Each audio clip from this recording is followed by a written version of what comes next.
My name is Tammy Karuza. Read their poetry. Read their articles. Written and sold by talented people. Help the homeless help themselves. Well, some of it's my own fault, some of it's not. I made a mistake, ended up in prison for a couple of years.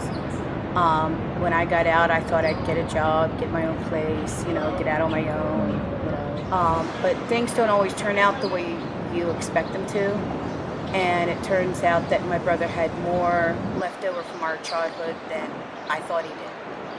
And I had to leave there for my own safety. So that's how I ended up on the street. Well, I was homeless, and I came with Occupy over at Freedom Plaza, and I ran into Evelyn Mann. I'm not sure I'm pronouncing her last name correctly, Mann, something like that. And she told me about the paper, and I thought, well, it's a way to make a few quick bucks. She's the one that told me about it, and I came to see about it. And when I realized we get to put our own writing in here, I thought, wow, this is really cool.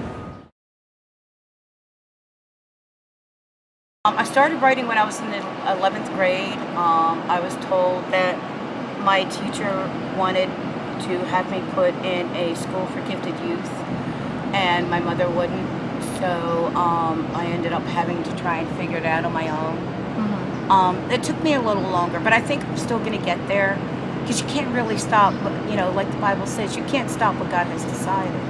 God has decided everything before we were born. And it says in the Bible, to each one is given a gift by the Holy Spirit. Each one of us has a gift, whether you realize it or not. Believe it or not, I've just realized in the last 2 years that I have a gift. Mm. Before that, I just thought, well, so what, I write, big deal. I mean, nobody really cares about it, why should they? But everybody has a gift, and you should care about your gift, and you should be happy with your gift, and you should not flaunt it, but share it, because that's what gifts are for. That's what our society is built on.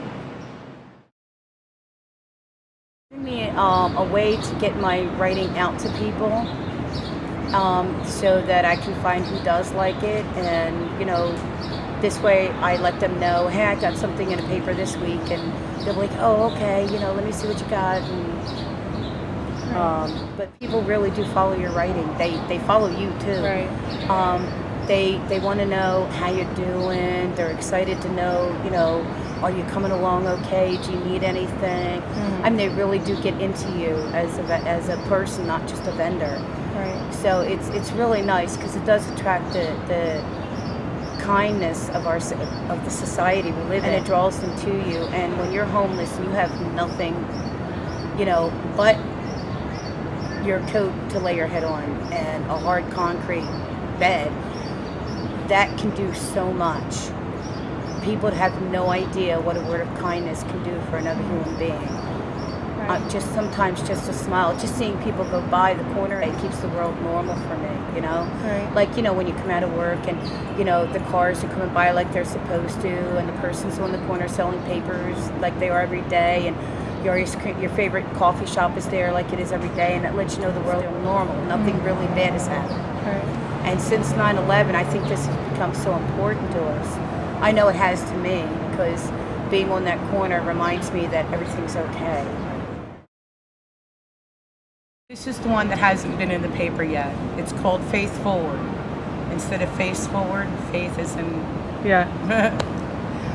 I was stuck between here and there in the shadows of my mind with the skeletons I bear. The wicked, they aim to destroy what God has built. Pretending to be pious, they hide their guilt. In the minds of the helpless who cannot sleep through these dreams of long ago, filled with demons they face alone. In the distance I see the little girl I used to be. Her eyes of blue behold an evil world where lies unfold. Her temple defiled by those unkind. They are dark of heart and vain of mind. Her memory there is etched in stone. Flowers grow which have already grown. Birds fly where they've already flown. And the dead live lives that have already come and gone. The thief lives there. My soul he'll steal and tie my tongue to keep a secret sealed. And in his house are all my fears. Upon each wall written in tears is yesterday's sorrows. But in this sad, sad place I dare not stay long. hell for those who linger on, but in the Lord I will be strong. Wearing his armor, I'll walk along the straight and narrow. And in the epistle written by Paul are the sensible words I like to recall. Go back, nay, to what is gone, but reach for what is yet to come. The fruit of the Spirit is joy, not pain. Though the demons of the past shall rise again, the living God will forever reign. The gift of grace for all his children. And God shall avenge the child, and the mother of harlots and purple and scarlet will taste the feed. Out of the mouths of babes will come perfect praise, and they shall cry no more. Safe shall I be as each memory unfurls, for stronger is he who is in me than is he who is in the world.